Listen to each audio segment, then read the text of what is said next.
안녕하십니까. EA 지식TV입니다. 이번 주제는 10월 9일 574돌 한글날을 맞이하여 훈민정음의 창제 및 반포에 대한 개괄적인 내용을 알아보고자 합니다. 여기서는 훈민정음과 세종이 직접 작성한 훈민정음 창제 정신이 담겨있는 어제 서문의 내용을 소개함으로써 세종대왕의 위협을 기르고자 합니다. 한글날은 한글의 우수성을 널리 알리기 위해 1926년 11월 조선어 연구회가 주축이 되어 각야날로 명명하여 기념한 데서 유래되었습니다.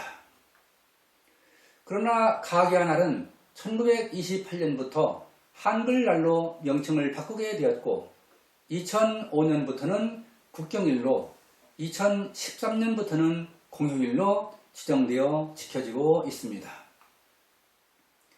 조선의 제4대 왕인 세종은 태종의 셋째 아들로 1408년 태종 8년 충녕군에 봉해지고 1412년 충녕대군에 진봉되었습니다.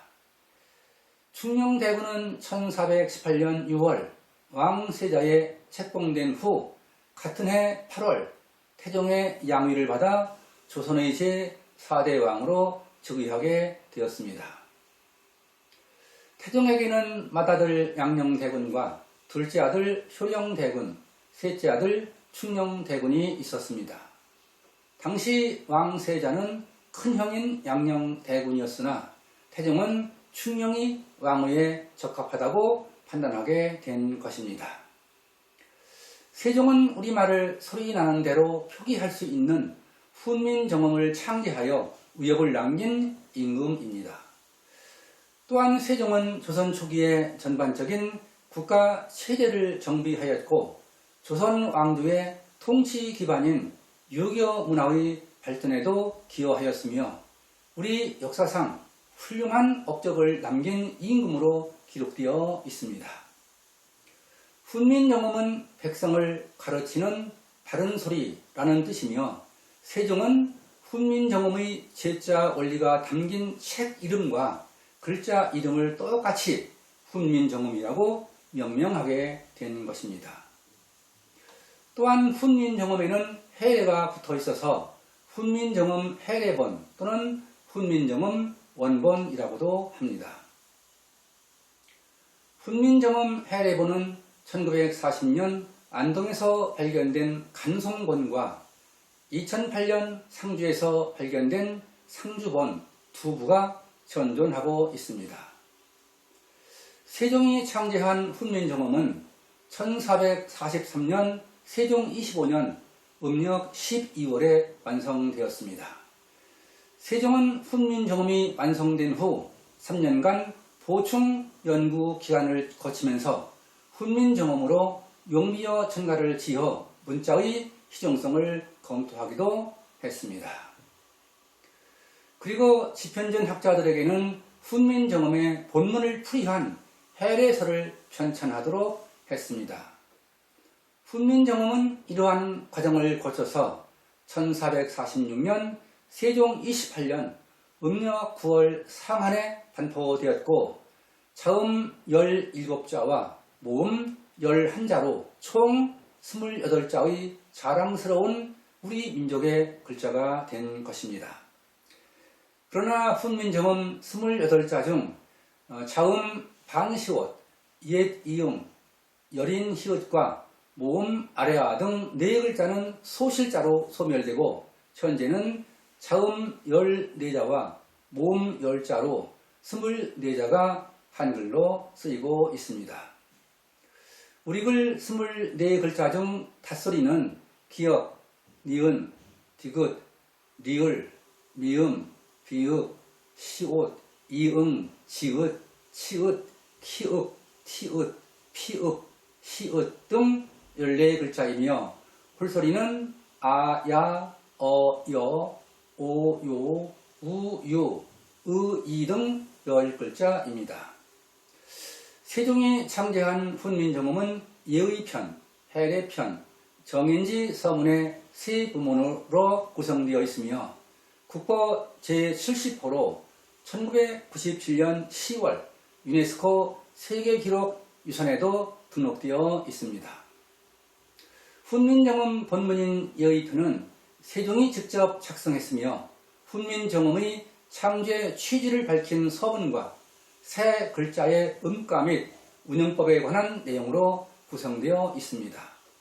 해설서인 해례편은 새 글자의 제자 원리와 음가 및 운영법, 문자가 표시하는 음운체계 등에 관한 내용으로 되어 있습니다.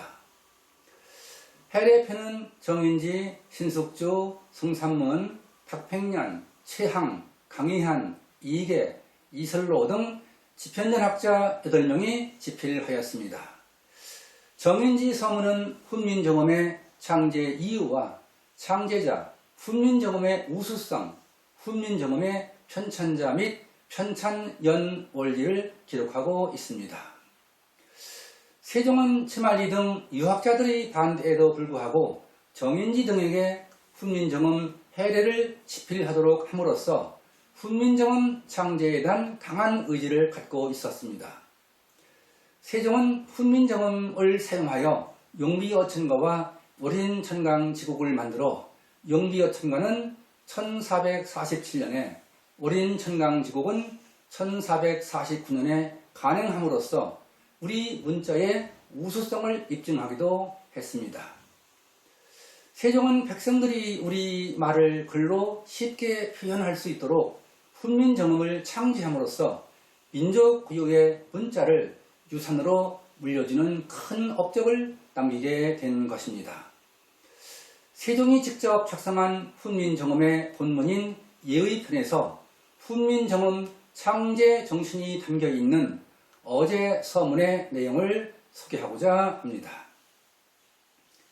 훈민정음 어제 서문. 국지어음이 2호 중국하야 여문자로 불상 유통할세. 나란 말삼이 딩국에 달아 문자어로 서로 세마띠 아니할세. 나라의 말이 중국과 달라 한자와는 서로 통하지 아니하므로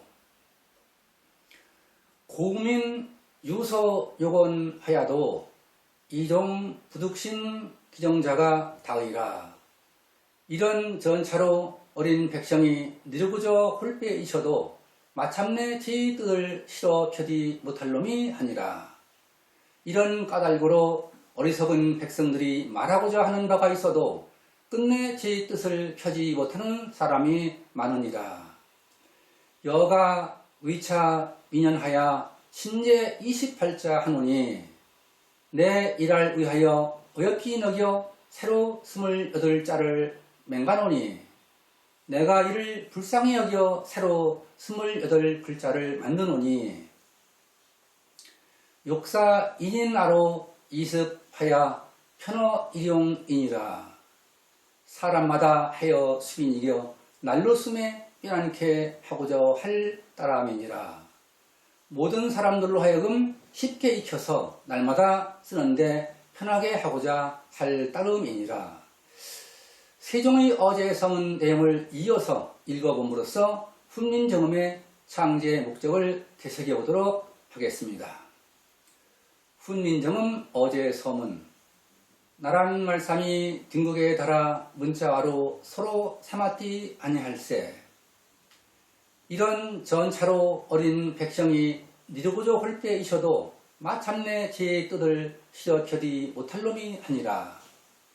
내 일할 위하여 어여피 너겨 새로 28자를 맹가노니 사람마다 하여 수빈이겨 날로 숨에 빼앗게 하고자 할 따람이니라.